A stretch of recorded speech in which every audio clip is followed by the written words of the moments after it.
to a special episode of Scenic Regional Library's podcast, Taking the Scenic Route.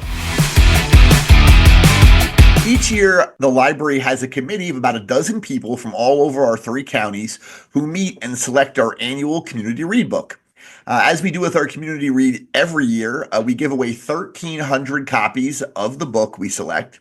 And we also have programs presented throughout the month of April related to the different themes of the book, and we host book discussions about the book at all our locations. This year's book is The Flower Sisters by Michelle Collins Anderson.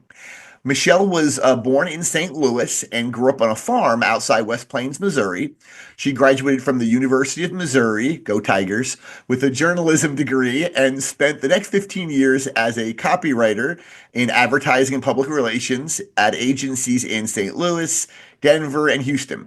In 2013, Michelle graduated with an MFA in fiction from Warren Wilson College in Asheville, North Carolina. The Flower Sisters is her debut novel and appeared on USA Today's best-selling book list last year. Michelle, thank you so much for joining me. Thank you for having me, Steve. It's such a pleasure to be here. I'd like to start out by having you tell our listeners about the real-life historical event that inspired the Flower Sisters. Okay.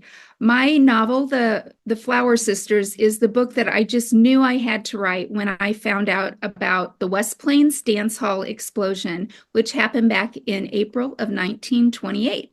And what happened that night was there were probably 60 dancers in this two-story brick building downtown, just off the square in West Plains, Missouri.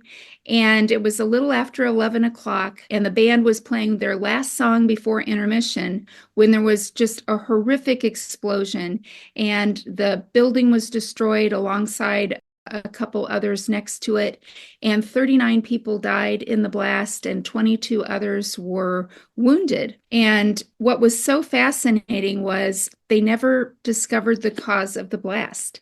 And so that is the actual event that took place in my hometown of West Plains, Missouri, that inspired me to write the book. So I've lived in Missouri for almost 40 years now, and I love history, as we were talking about before the interview. And I had never heard about the Bonn Dance Hall explosion. When did you first hear about that or learn about that tragedy? Well, this is crazy, but I had not heard about the explosion either until about a dozen years ago. And that seems hard to believe, that I could grow up in a town where that had such a traumatic and dramatic effect on my community. But it's true. I hadn't heard about it until my dad sent me a nonfiction book called The West Plains Dance Hall Explosion by a lady named Lynn Waterhouse.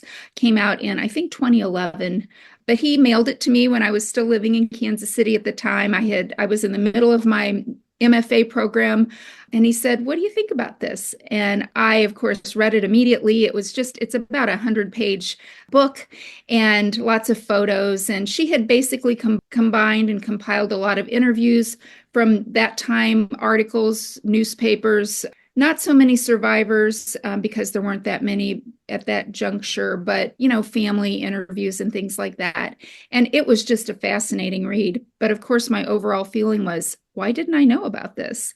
So I found out about it at that juncture, but I was in the middle of my program writing. And one of the ironic things about being in an MFA program is that you don't have time to write, at least write the things that you are interested in writing right that minute. I wanted to write that novel right then, but I had to finish my thesis and graduate. And so I didn't get to really get back to writing it until after I graduated in 2013. So the book, The Flower Sisters, there are some surprises in the books. We don't want to give away anything, obviously, but can you tell our listeners about the novel, those people who haven't actually read it yet? Yes. Well, as I said, because the mystery of it, or the reason for the explosion, was never determined, that just opened up a whole lot of interesting ideas for a novelist. So it was up to me to solve the mystery.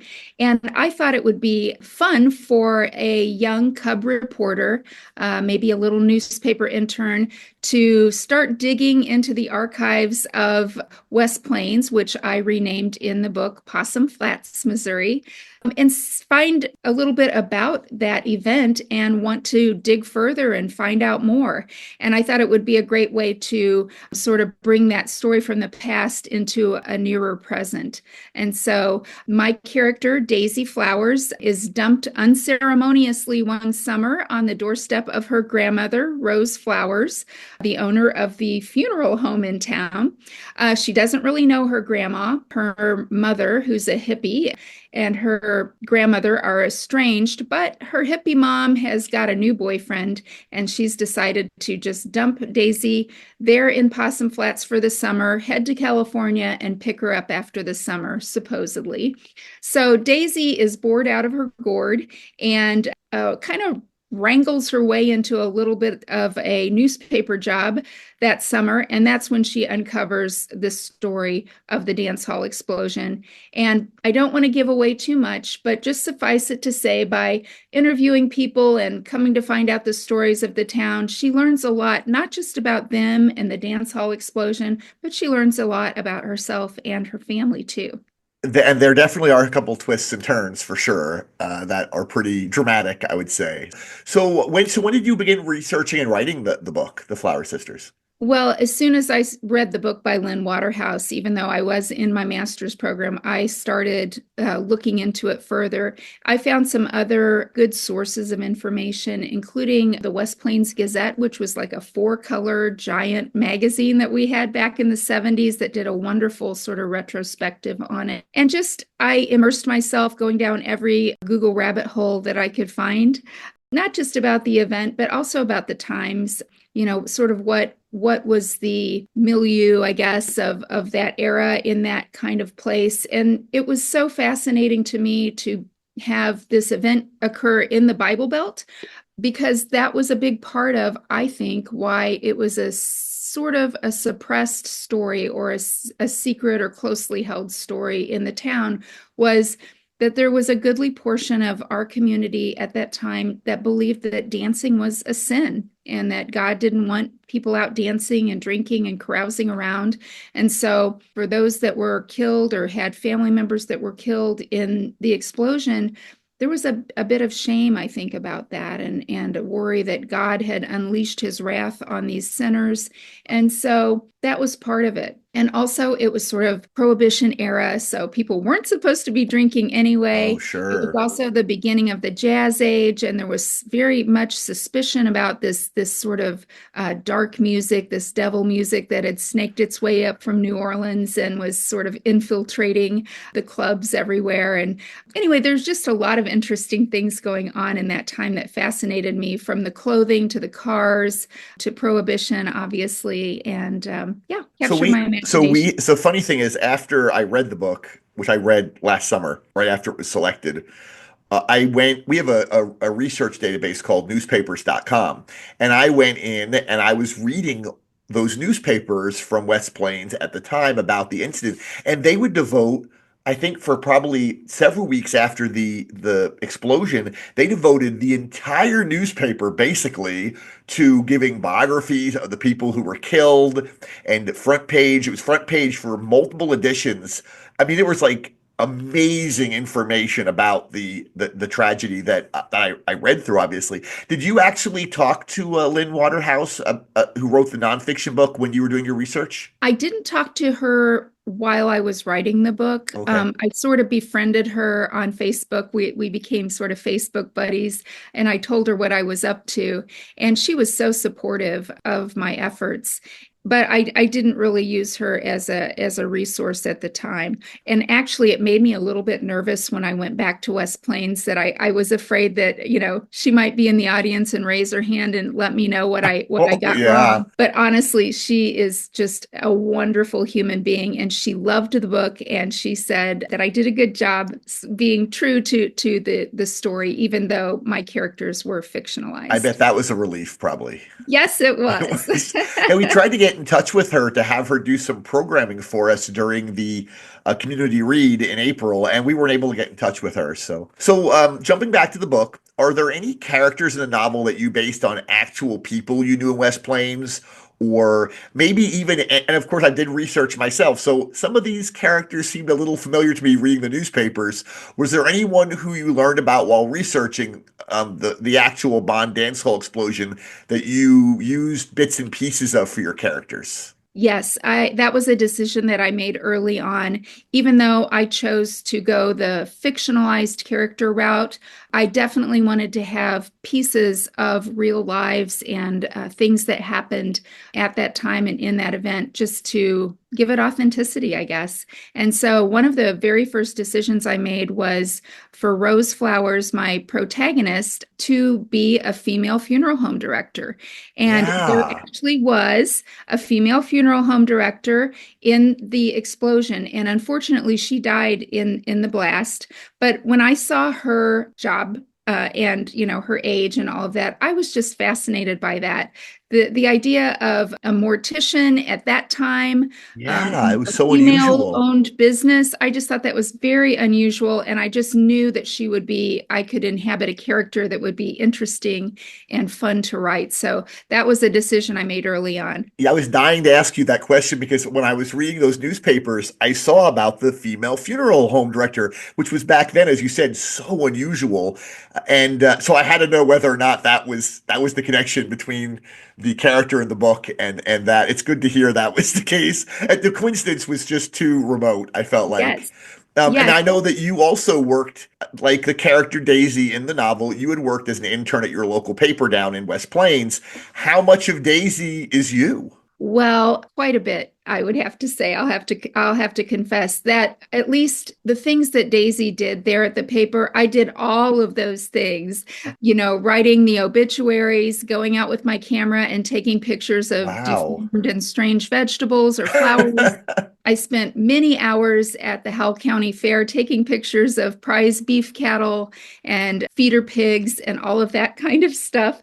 So I definitely poured all of those experiences, the sights and smells of the back room of the newspaper, all of that is very much a lived experience. I would say that Daisy is a lot more bold probably than I was as a young intern. She did not take no for an answer when she wanted to write a story that her editor was not keen on. Whereas I probably would have, if my editor said, no, you're not going to write that, I probably would have said, okay, that's fine, moving on. So she's a little bit of my alter ego too, I would say. I see. So what about the characters that you show in the book that were at the newspaper at the time? Were those I people similar in some I ways? definitely took my inspiration from those mentors that I had at the West Plains Daily Quill. And in fact, I sent books to all of them I was when going to ask you if they actually read the book afterwards. That's great. well, sort of mixed. I had one tell me that he doesn't really read novels, but he was very flattered and loved the fact that I had done that. And I had another say that she loved every minute of reading that book. Could they tell who they were? Like, did Um, they get a connection? Maybe I they could go. I probably, could go. It could be good or bad. yes, I think they probably did. Yes. Well, Yeah. hopefully they were all happy with their depiction then. Yes.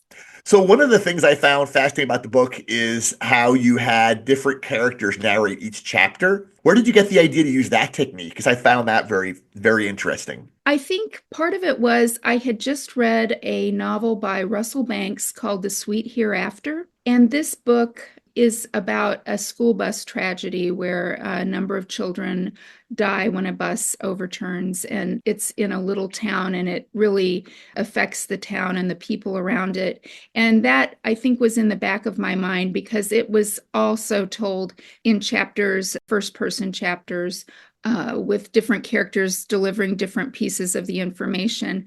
But I had not intended on having so many characters. My original thought was just to have Daisy and her grandma, and then the pastor Dash Emmons, sort of as my counterpoint character, my villain, as it were. And so I was just going to have three, and I thought that would be a very manageable number.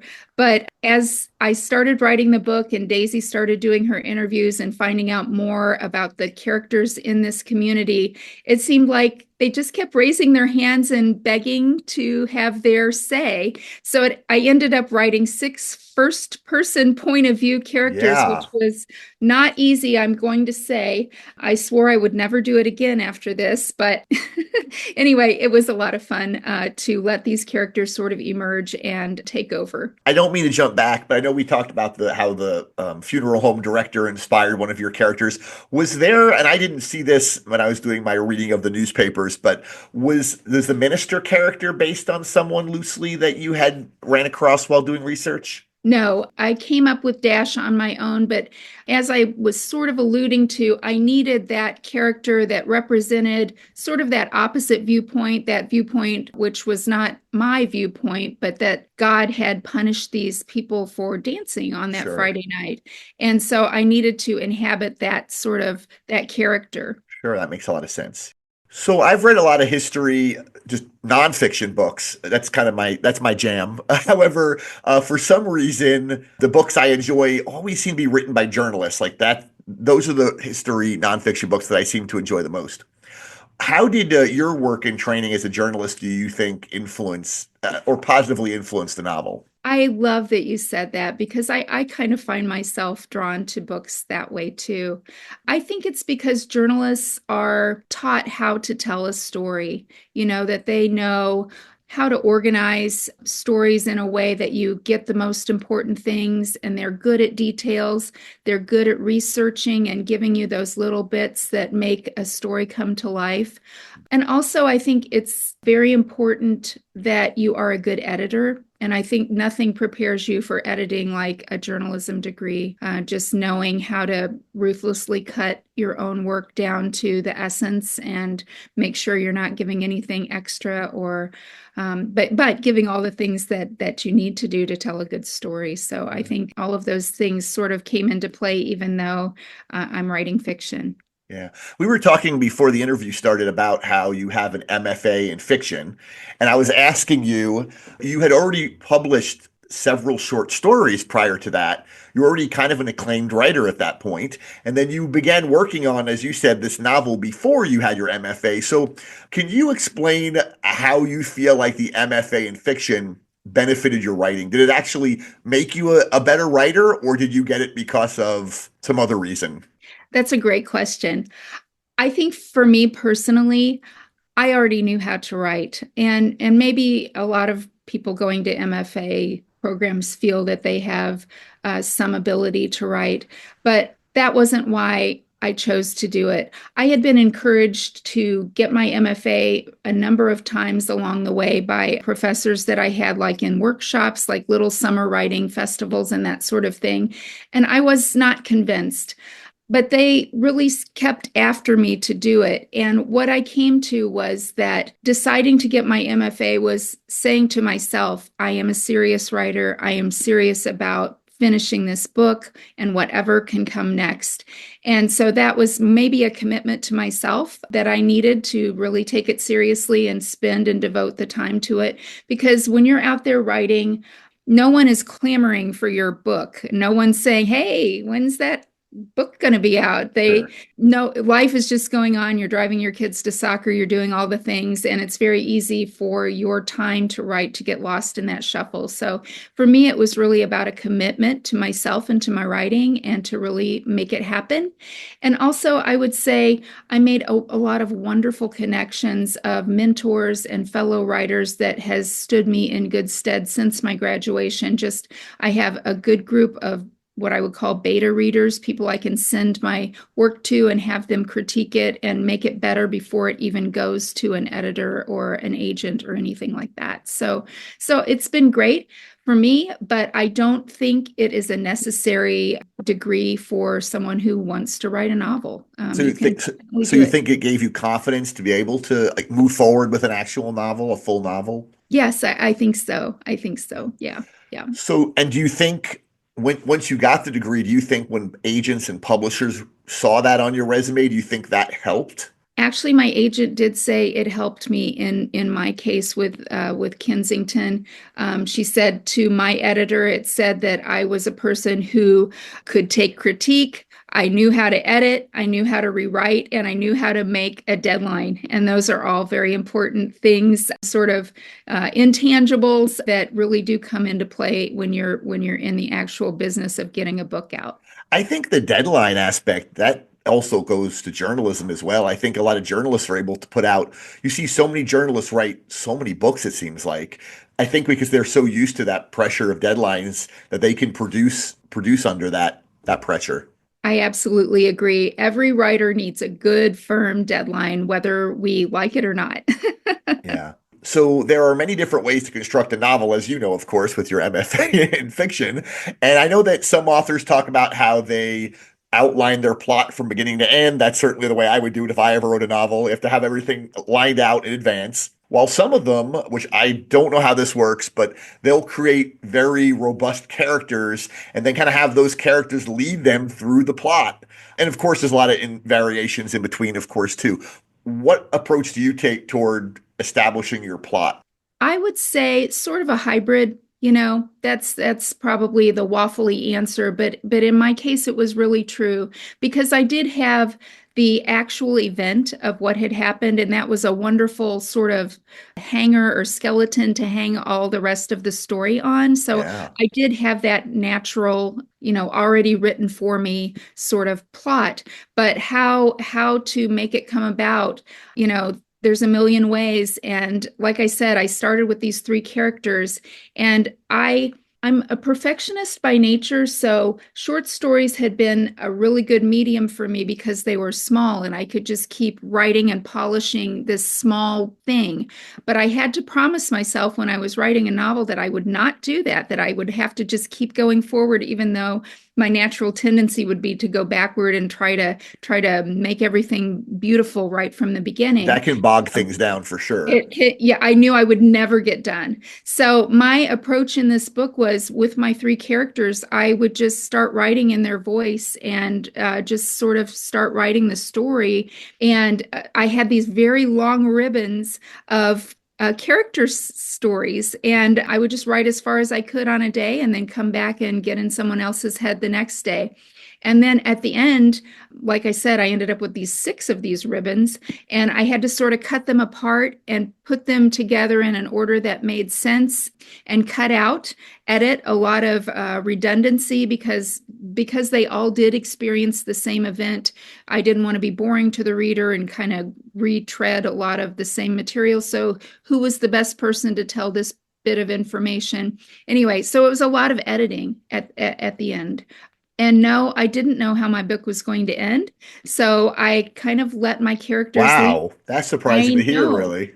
I know it's crazy, but I knew sort of the climax of the book, but I didn't know how it would wrap up in the end, like the final chapter. Well, when I was in English classes in high school and college, they have, great works of fiction, great books, and they always try to teach you the underlying meanings or underlying messages in these novels. And I've always asked myself, and I know people have, did the author really intend to do to convey these messages, or is this being made up after the fact? You always ask yourself that. But when you wrote Flower Sisters, were there insights that you purposely implanted and hope readers would take away or learn from the novel? I would say yes, there were a few. Part of it to me was just the fascinating idea that a split-second decision that someone makes in their life can have such incredible, long-lasting effects in not just a personal life, but in a community. That just little choices that we make. Do I go to the dance? Do I not? Do it, I was fascinated by that idea. And also the idea of identity, the search for who we are. Can we ever really be someone that we're not? Can we do that for a whole lifetime? I would say maybe the power of secrets also is a big thing that I was exploring in the book. Secrets can be gosh, so powerful, and they can shape a life.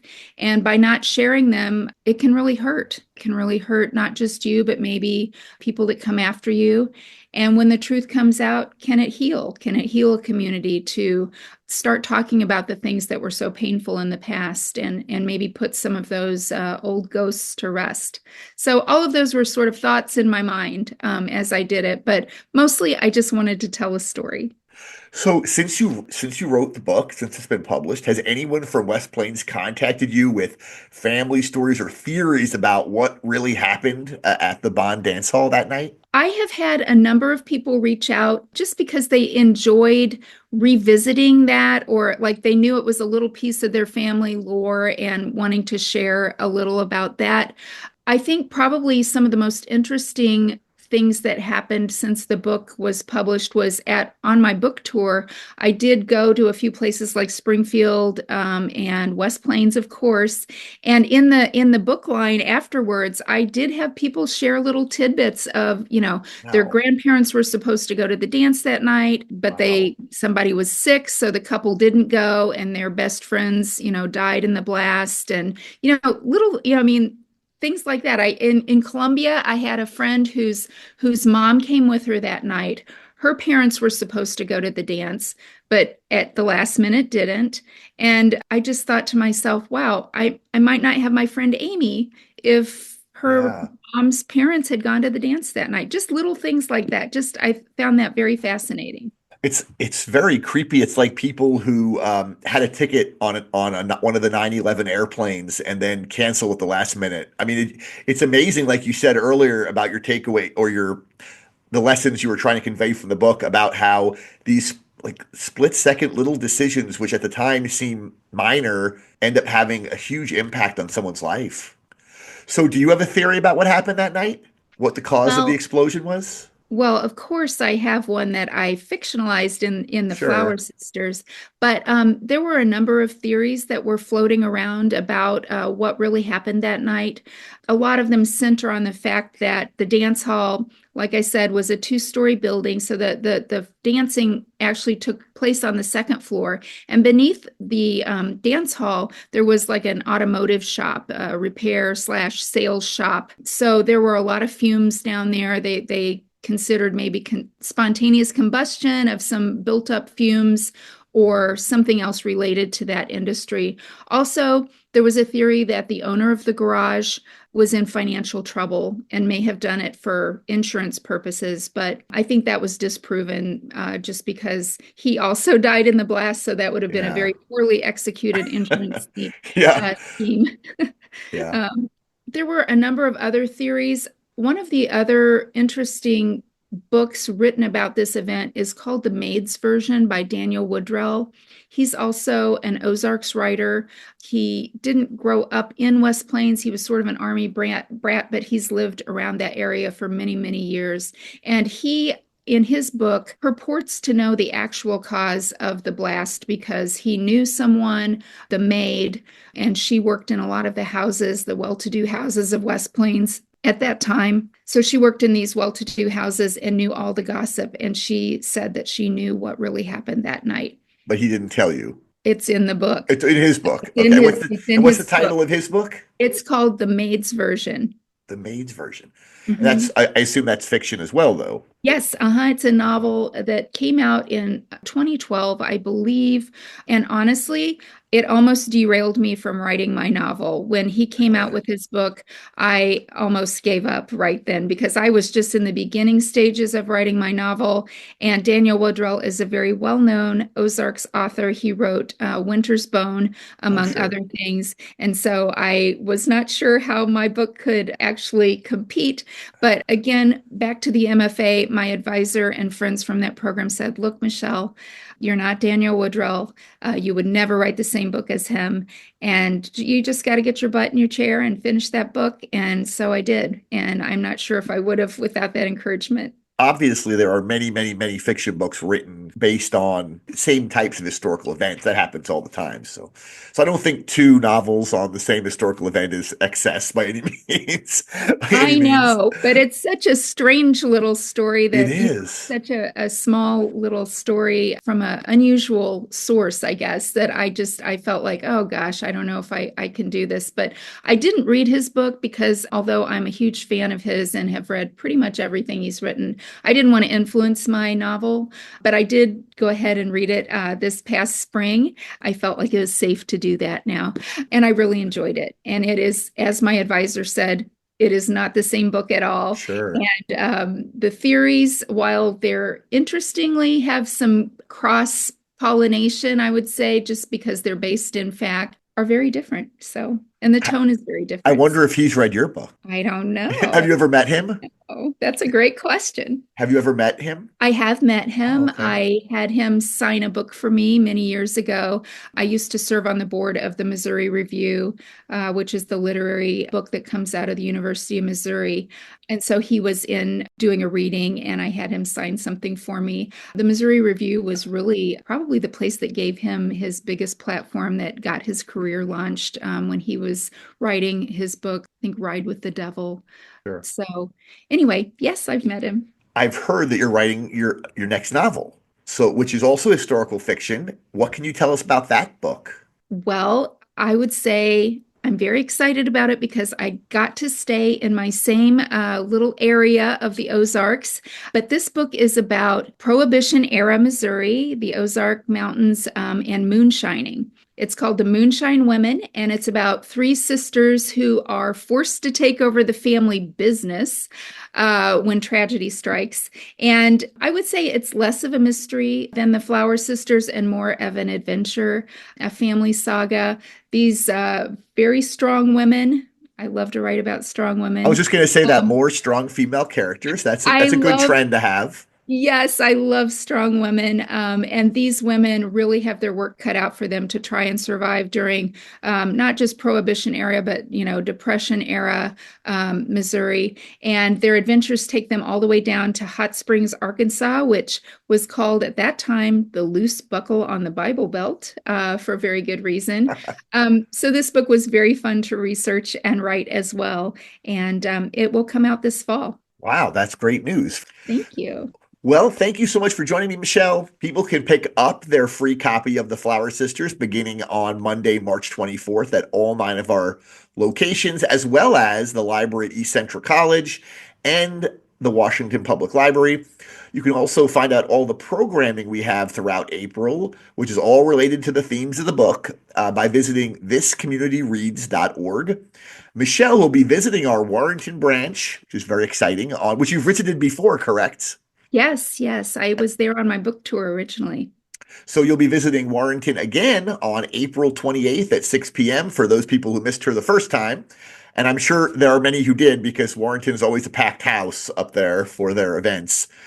She'll also be coming to the Herman branch on April 29th at 6 p.m. and the Union branch, where I'll meet you, on April 30th at 6 p.m. And your website is www.michelleanderson.me. Thank you so much, Michelle. Thank you for having me. I'm really looking forward to April.